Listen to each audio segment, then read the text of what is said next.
Hello friends, ఈరోజు class వచ్చేసి నిష్పత్తి మరియు అనుపాతము, రేషియో, ప్రపోర్షన్స్. నిష్పత్తి A:B = A/B. ఇందులో ఏను పూర్వపదమని, బీను పరపదమని అని అంటారు. ఫర్ ఎగ్జాంపుల్ 25 కిలోమీటర్స్ 50 కిలోమీటర్స్ల నిష్పత్తి 25:50, that equal to 25/50 equal to 25 ఒకట్లా అండ్ 25 2ల 50. So answer is 1:2. విలోమ నిష్పత్తి A:B విలోమం B:A.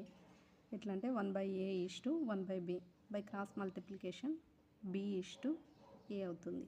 ఫర్ ఎగ్జాంపుల్ 3:4 విలోమం 1/3:1/4. By cross multiplication 4:3. బహుళ నిష్పత్తి compound ratio 2 or more ratios ఉన్నప్పుడు దాన్ని బహుళ నిష్పత్తి అంటారు. A:B C:D.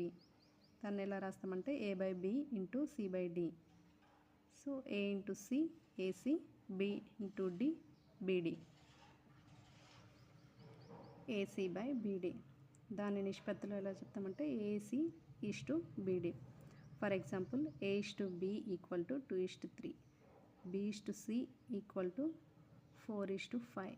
దీన్ని ఎట్లా A:B:C ఏ రూపంలో ఎలా రాస్తామనంటే ఈ రెండింటిని మల్టిప్లై చేయాలి. ఎట్లా అంటే 2:3 4:5. దీన్ని ఎలా మల్టిప్లై చేయాలంటే 2 × 4 8 అండ్ 4 × 3 12, 3 × 5 15. సో ఇది ABC అవుతుంది. కొన్ని ప్రాబ్లమ్స్ ఉన్నాయి. రెండు సంఖ్యల యొక్క నిష్పత్తి 7:9. ఇందులోని పూర్వపదం 56 అయిన పరపదం ఏది? పూర్వపదం అంటే దీన్ని పూర్వపదం అనుకుంటాం, దీన్ని పరపదం అనుకుంటాం. సో పూర్వపదం అనేది ఇది అన్నమాట. ఇది దీన్ని 7 భాగాలు 9 భాగాలుగా అనుకుంటే ఈ రెండు మొత్తం భాగాలు ఎంత 16 కదా.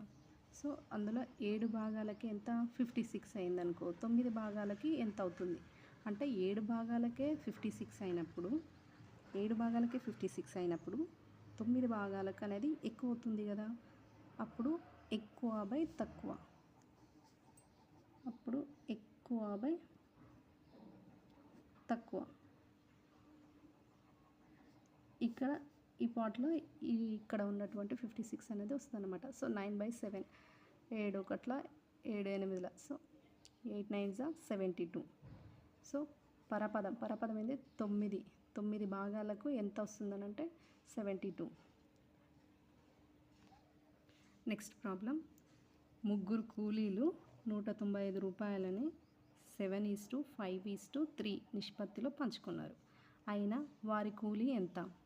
అంటే 195 రూపాయలు అనేవి ఈ ముగ్గురు కలిపితే, కాబట్టి ఈ ముగ్గురు భాగాల్ని 3 భాగాల్ని కూడా యాడ్ చేస్తే ఎంత అంటే 15. సో 15 భాగాలకి 195 రూపాయలు అయింది. అప్పుడు ఏ భాగం ఎంత, బి భాగం ఎంత, సి భాగం ఎంత? ఏ భాగం తీసుకున్నాం అనుకోండి 7. ఇప్పుడు 15 భాగాలకి 195 రూపాయలు అయినప్పుడు 7 భాగాలకి ఎంత అవుతుంది అంటే 15తో పోలిస్తే 7 అనేది తక్కువ కదా, అప్పుడు తక్కువ అనేది వస్తుంది కదా. సో తక్కువ బై ఎక్కువ అన్నమాట. ఇక్కడ తక్కువ బై ఎక్కువ. సో 7/15 × 195. 5 ముళ్ళ 5 39ల అండ్ 3 ఒకట్ల 3 13ల 7 × 13 ఎంత అంటే 91 వస్తుంది. అప్పుడు 7 భాగాలకి 91 వచ్చినప్పుడు 5 భాగాలకి ఎంత? ఇదే 13 తోటి మల్టిప్లై చేయాలి. అండ్ 5 × 13 65. సో 3 భాగాలకి ఎంత? 3 × 13 ఎంత? 39. సో ఇప్పుడు 195 అనేది ముగ్గురు ఈ భాగాల్లో పంచుకోవడం కరెక్టా కాదని చెక్ చేసుకోవాలి.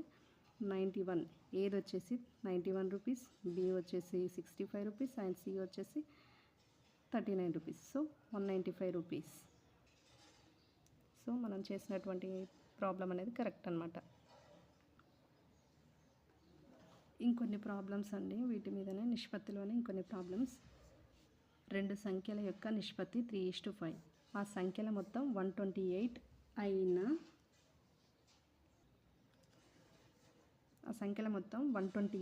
అయినా ఆ సంఖ్యలు ఏంటి? అంటే 3:5 ఆ సంఖ్యల మొత్తం అంటే 3:5ని ప్లస్ చేసి ఎంత 8. 8 భాగాలకి 128 అయింది. అందులో ఈ ఈ సంఖ్యలు ఇవి ఎంత అన్నమాట. ఇదేమో జస్ట్ భాగాలు, కానీ ఆ సంఖ్య అనేది మొత్తం ఎంత అవుతుంది, దాని వంతు ఎంత, మూడో వంతు అంటే ఎంత, ఐదో వంతు అంటే ఎంత. సో 8 భాగాలకు 128. మరి ఒక భాగానికి ఎంత, ఒక భాగానికి ఎంత అని డైరెక్ట్ తీసుకున్నా పర్లేదు, 3 భాగాలకి ఎంత అని తీసుకున్నా పర్వాలేదు. లేదంటే ఒక భాగానికి ఎంత అని తీసుకొని ఆ వచ్చిన భాగాన్ని 3 తోటి మల్టిప్లై లేదంటే 5 తోటి మల్టిప్లై చేసినాం అనుకో, వాటి సంఖ్యలు అనేవి వచ్చేస్తాయి అన్నమాట. ఇప్పుడు 8 భాగాలకు 128 అయినప్పుడు ఒక భాగానికి ఎంత, 8 భాగాలకు 128 అయితే ఒక భాగానికి తక్కువనే వస్తుంది కదా. అప్పుడు తక్కువ బై ఎక్కువ, తక్కువ 1/8 ఇంటూ 128. 8 1ల 8 16ల. సో ఒక భాగానికి 16 వచ్చింది. అప్పుడు 3 భాగాలకి ఎంత వస్తుంది, 3 × 16 = 48. 5 భాగాలకి ఎంత వస్తుంది, 5 × 16 × 8 80. ఇంకో ప్రాబ్లం అండి. 65,000 రూపాయలను A, B, Cలో 1/2:1/3:1/4 నిష్పత్తిలో పంచుకున్నారు. అందులో C యొక్క వాటా ఎంత, అంటే C వాటా ఎంత, 1/4 వాటా ఎంత. ఫస్ట్ ఇచ్చినటువంటి ఫామ్ని ఏంటంటే ఇది న్యూమరేటర్ డినామినేటర్లో ఉంది. సో అట్లా కాకుండా సింపుల్ ఫామ్లో వచ్చేటట్టు చేసుకున్నాం అనుకోండి, అప్పుడు ప్రాబ్లం అనేది సాల్వ్ చేయడం ఈజీ అవుతుంది. సో LCM తీసుకున్నాం అనుకోండి. LCM తీసుకుంటే ఎంత అవుతుందంటే, అట్లా LCM కాకుండా డైరెక్ట్గా 2, 3 అనేవి డిఫరెంట్ నెంబర్స్ కాబట్టి ఇప్పుడు 2 అనేది ఇట్లా కౌంట్ చేయకుండా చేసుకున్నాం అనుకోండి, ఇంకా మిగిలింది ఎంత, 3 × 4 అవుతుంది. సో 3 × 4 అండ్ 3కి వచ్చేసి 3 ఇలా కౌంట్ చేయకుండా చూసుకున్నాం అనుకో, 2 × 4 ఇంత అట్లా. Cకి వచ్చేసి ఇది ఇలా మూసేసుకున్నాం అనుకో, 2 × 3 అన్నమాట. సో అప్పుడు ఇవన్నీ వీటిలో కామన్గా ఏముందనంటే 2 టేబుల్ తోటి ఏ టేబుల్ తోటి పోతుందో చూసుకోవాలి. 2 2s and 2 1s 2 1s. So remaining numbers 3 × 2 6 and 4, 1 × 4 4 and 1 × 3 3 అనమాట. సో సింపుల్ నిష్పత్తిలోకి వచ్చిందనమాట ఇది. ఇప్పుడు ఇన్ని భాగాల్ని తీసుకున్నాం అనుకోండి, 65,000 కదా.